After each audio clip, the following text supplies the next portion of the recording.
Give me an A. Give me a T. Give me another A.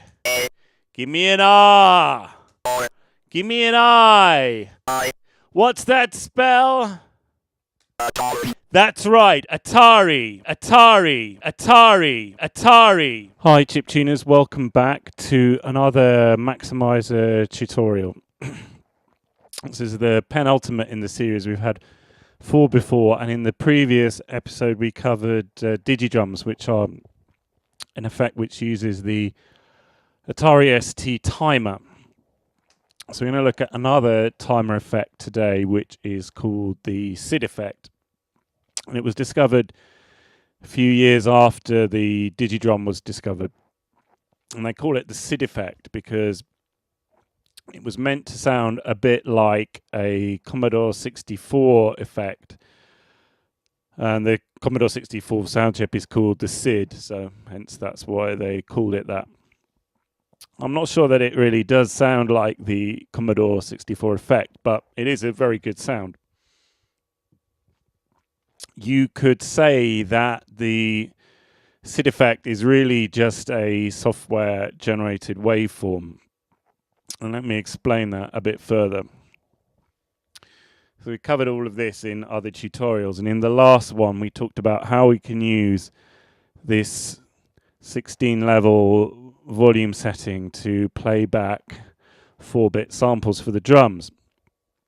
Now you can also play back software waveforms here. So instead of having a fixed rate as we did with the digidrums between 6 and 25 kilohertz or whatever, we can change the rate at which we play this, so we can play notes with it, and we can select the volume level so that they produce a certain waveform that we'd like to hear. Now the classic usage of this is to combine a software generated square wave with a square wave that's generated using the normal gwEm. And this gives a very heavy phasing, which is the classic SID sound, but there are some other ways that we can use the software generated waveform. So we could do a sine wave, which sounds very good. We can detune the software and hardware waveforms, which kind of gives a ravey-ish kind of sound. We can do an effect similar to the analog synth unison effect. You can emulate a buzzer, which is useful because, as you remember, we only have one buzzer for the whole of the sound chip. So having a software generated one means that we can do independent sounds, sound a bit like a buzzer. We could, for example, also do like a pulse wave, sounding a bit like a Nintendo sound chip. So as an example of what this sounds like, I'm going to play something by the Dutch musician called Scavenger, and this is a track that he wrote called Chaos. It showcases the SID rather nicely, I think you'll agree. Square wave.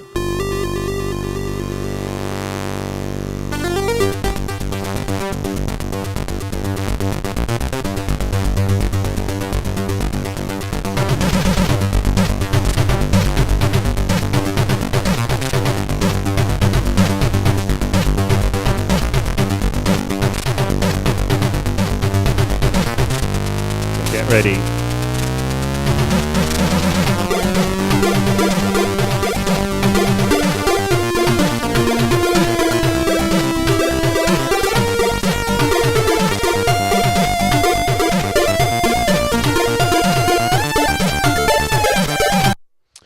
So the lead sound that you just heard, although it sounded a bit like a square wave, you could clearly hear there was a very deep phasing effect, and that is the SID. So what do we have to do in maxYMiser for the SID? We use the final sequence, the one which we didn't cover yet, which is the timer sequence. So we set up a new sequence, and then here in the sequence editor we can set up a waveform. Because the timer is completely separate from the buzzer or the square wave, we can independently activate all of these effects like the vibrato and the arpeggio. So I'm about to fire up maxYMiser to show you some practical examples, and here are the things I'm going to cover. The useful pages in the online help which cover the SID, how you can create a simple square wave, what it sounds like when you combine it with the sound chip, so you'll get that sound like the scavenger track we just heard. Some notes about the CPU usage of the effect, how to generate a couple of other waveforms, and finally I'll show you what it sounds like when you detune the SID and the hardware waveform. So come back in a second. So we have maxYMiser fired up, just like always. So let's start first with some things in the online help that you might want to refer to. I think we know where the online help is now. Now I want to show you some stuff related to the gwEm mixer. Now last time in the timer column for the mixer we set D for digidrums.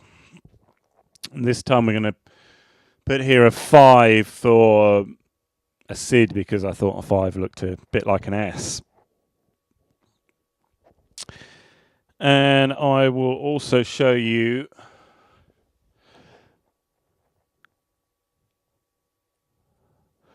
here the volume levels.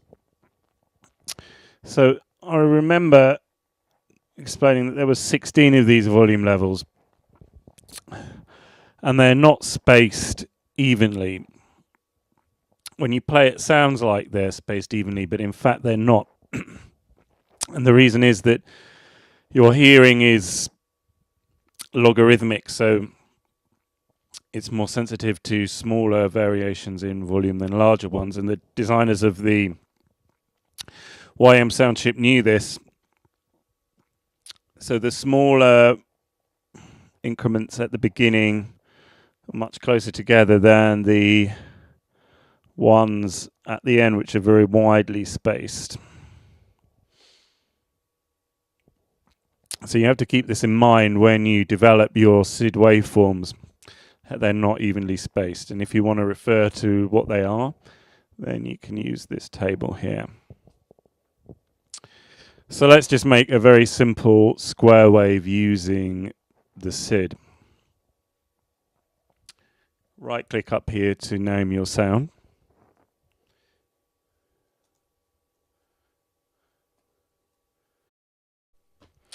There we are. So I'm going to go to the mixer, press N for a new sequence. Got a new sequence down here, and I'm going to put the 5 in the 4th column to make a SID. Now, as always, do we hear anything? And the answer is no. We haven't set a volume level. So if I click on the volume sequence, press N for a new sequence, we get a new sequence. It's down here, we're going to put F for the maximum volume. Do we hear a sound now? No, but we do have a click.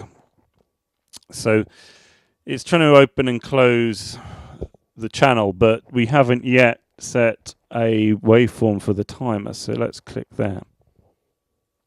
And we'll press N for a new sequence again.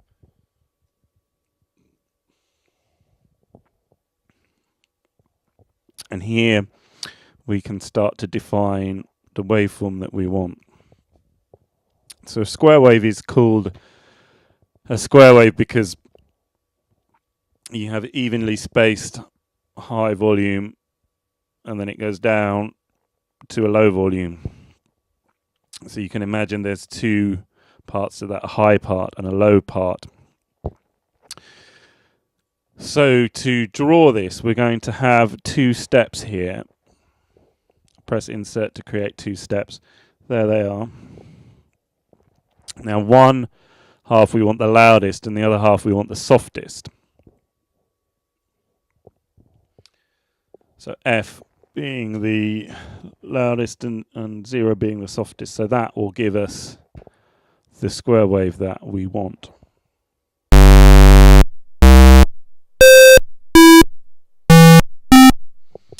And there is our first software generated waveform. At the moment, there's no reason why you would do that because it sounds pretty much identical to the square wave that the gwEm already provides. But what if we combine that sound with the square wave of the gwEm?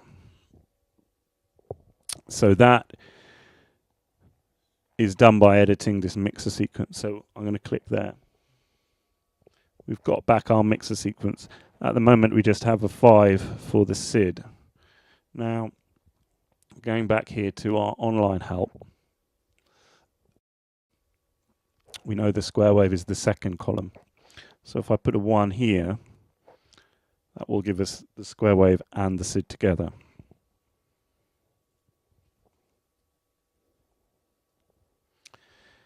Now, what does that sound like?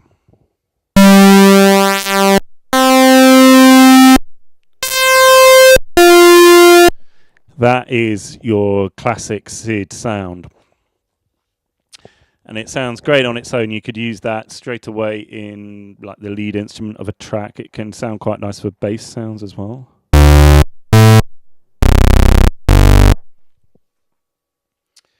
But there are some more interesting things you can do with that. So in order to show you that, I'm going to switch off the square wave from the gwEm, that is, by changing this to 0 in the mixer.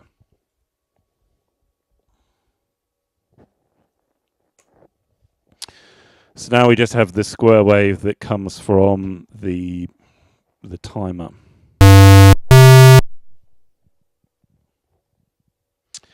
Now, the first thing I'd like to show you is how to generate a pulse waveform. So we'll click back here to edit the SID waveform. There, it's appeared down there in the sequence editor. So a square wave has the high and low portions of the wave exactly evenly spaced. Obviously, why it's called square now. A pulse waveform has high and low parts too, just like the square wave, but they're not evenly spaced. It can be higher for a shorter or longer time than it's lower. Now, this is where it got very tricky when I was programming maxYMiser, because here we have 2 evenly spaced steps, and we needed to have more. I wanted to have a variable number of steps that you could have in the timer waveform so that you could be completely flexible about how you program that waveform. So you could have any shape you want. So I'll show you 4 steps for this pulse. All I'm going to do is insert 2 extra steps in this waveform.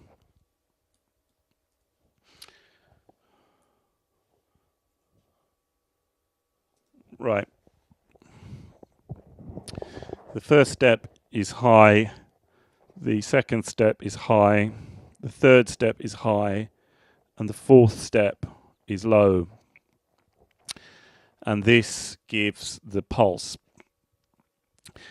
maxYMiser retimes how fast the timer goes through these steps, so that the rate of the complete waveform is the same as what the square wave or whatever would be at that frequency. So let's hear now what the pulse sounds like.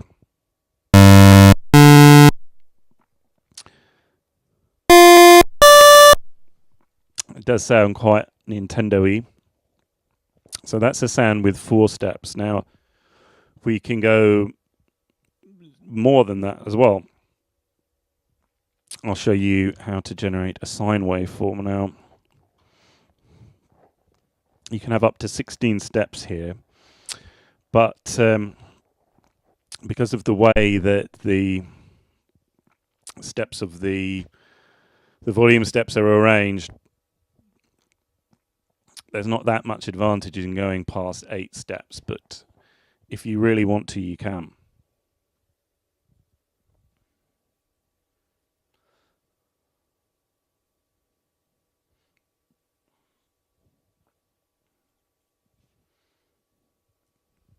Right, so what I've just done is to make the waveform here 8 steps. And I've called up this table here for reference. So at the moment we don't have the sine wave, we have a pulse wave which is an even narrower pulse. I'll just play that. Okay, let's create the sine wave. Now as you can kind of see, one half of the waveform is 3 steps. And the other half of the waveform is 13 steps. So you have a lot more resolution in the top half of the waveform than the bottom half. So that's why the values that I use for the sine are going to look a little strange. So I'll put them in and then you can see what they are.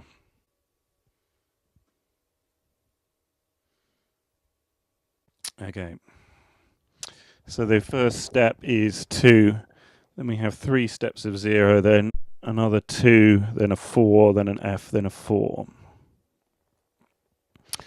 So the first half of the sine wave is, as you can see, very coarse. It's kind of just the lowest possible level because we don't have the precision in that part of the waveform because of this effect of the levels not being linear. But in the other half of the waveform we do have some sensible looking values. Now I'll play that to you. It sounds surprisingly like a sine wave given the restriction on this level.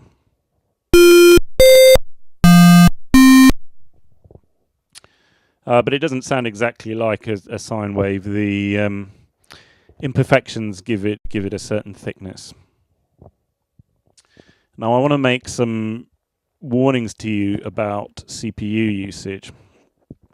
So you have to be aware that every time a new step in this waveform is played, the CPU is interrupted by the timer, which is expensive. So it takes away some CPU from, whatever demo effect or whatever, even what other stuff you're doing in the track.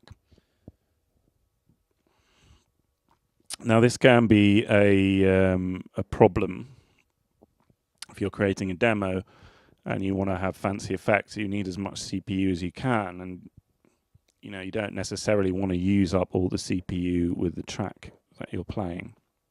So here's some notes to reduce it. Firstly, if you have fewer steps in your timer waveform, the timer interrupt will be called less often. And secondly, if you play higher frequency notes, the timer has to change the YM more often because higher frequency notes mean that the timer has to be called faster. So if you play lower notes, then that will also use less CPU. So think very carefully about how many steps you have in your waveform, the complexity of the waveform. Is it really improving the track to have that many steps? Considering how much CPU it's using, that's up to you to make that judgment as an artist. So finally, I want to show you what happens if you detune a YM square wave from the SID. Now at the moment we just have the SID, which is programmed to be this nice sine wave. So I'm going to go back to the mixer here. We just have the SID as I just say, but to reiterate. So if we put a 1 here, that will give us the square wave back.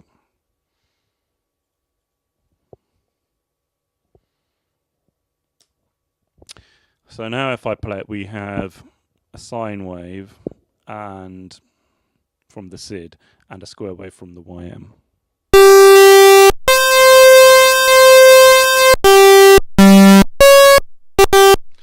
Which, if you hear, it does have a slightly different texture to it than just having square wave plus square wave plus sine. Square wave plus sine. I'll go back to this and change it back to a square wave.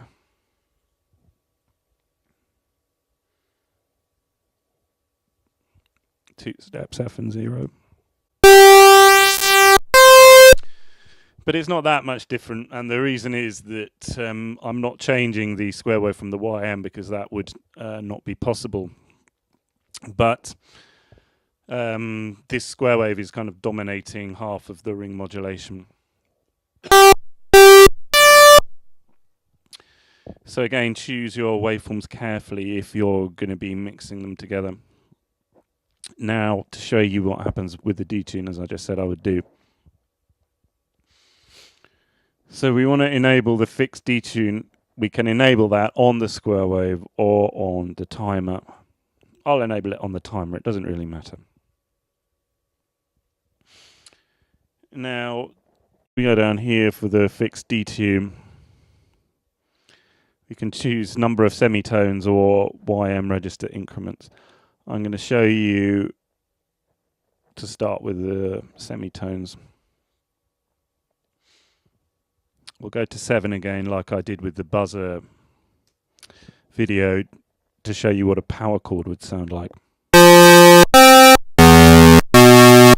So that's a square wave from the YM and a square wave from the timer modulating against each other, and they have a 7 semitone difference in frequency. So I'll clear that so they go back to being more or less the same frequency.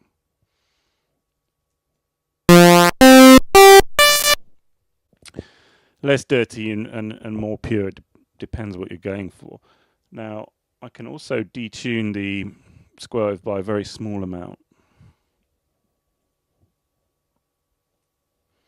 Just by 2 register increments.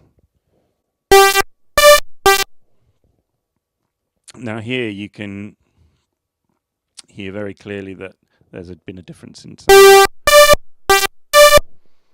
The square waves are very slightly out of tune, but they're not so out of tune that they're playing completely different notes. And you get a sound reminiscent of like a rave stab or something like that, which is very usable. And in fact, you can hear this used very often in my tracks. I would advise you all to experiment. Clearly, this video only scratches the surface of what's possible with the SID. We've only really covered 3 waveforms here, the square wave, a pulse, and also a sine wave. You could program whatever waveform you want here from 2 up till 16 steps, so experiment with that. All of these detune options can be changed exactly as was in the buzzer video, so you can try some of that fake acid effect out. These detunes here can also be changed to several values. You can even try to include the buzzer. I wouldn't recommend it because it sounds very strange, but you never know, you might come up with something new and interesting and effect of your own.